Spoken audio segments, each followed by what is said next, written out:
King Lear. Short Shakespeare story. King Lear was old and tired. He was weary of the business of his kingdom and wished only to end his days quietly near his 3 daughters.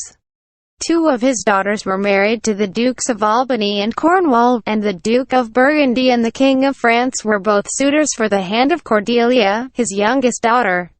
Lear called his 3 daughters together, and told them that he proposed to divide his kingdom between them. "But first," said he, "I should like to know much you love me."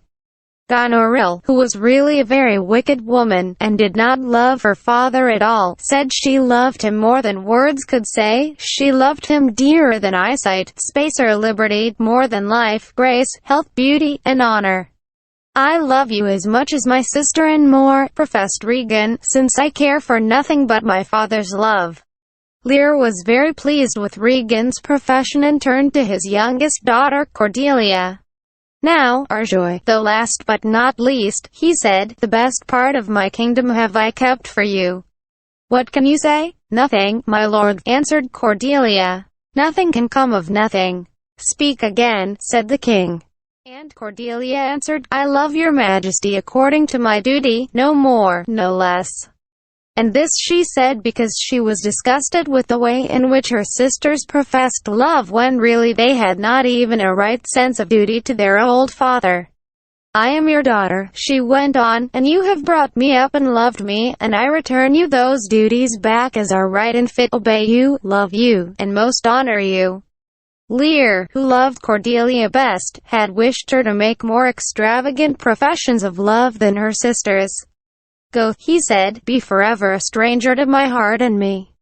The Earl of Kent, one of Lear's favorite courtiers and captains, tried to say a word for Cordelia's sake, but Lear would not listen.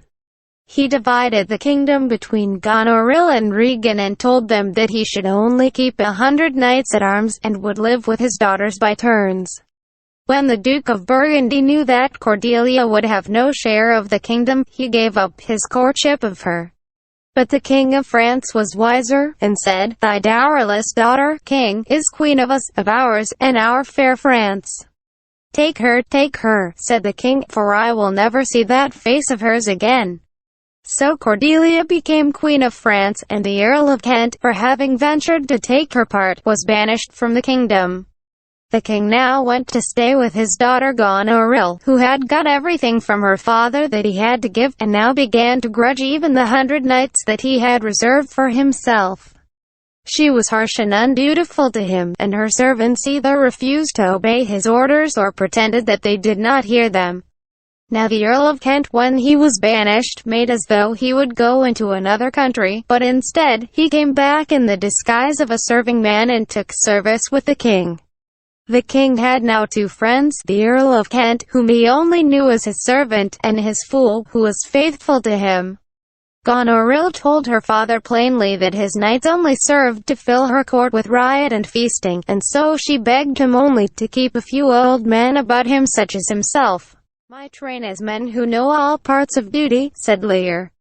"Goneril, I will not trouble you further, yet I have left another daughter." And his horses being saddled, he set out with his followers for the castle of Regan. But she, who had formerly outdone her sister in professions of attachment to the king, now seemed to outdo her in undutiful conduct, saying that 50 knights were too many to wait on him, and Goneril, who had hurried thither to prevent Regan showing any kindness to the old king, said 5 were too many since her servants could wait on him. Then when Lear saw that what they really wanted was to drive him away, he left them.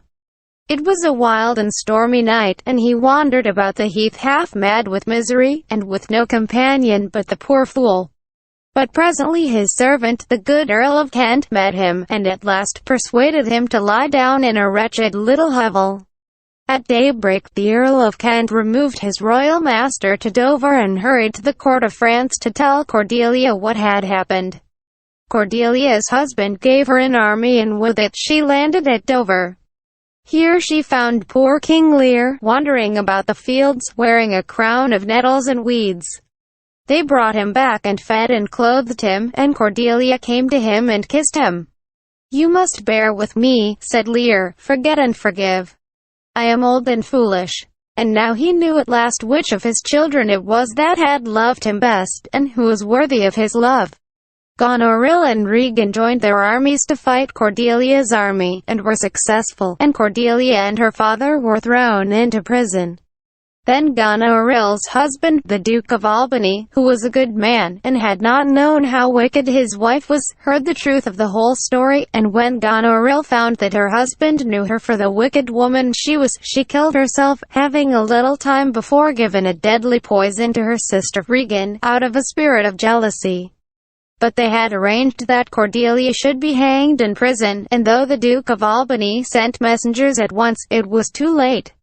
The old king came staggering into the tent of the Duke of Albany, carrying the body of his dear daughter Cordelia in his arms. And soon after, with words of love for her upon his lips, he fell with her still in his arms and died.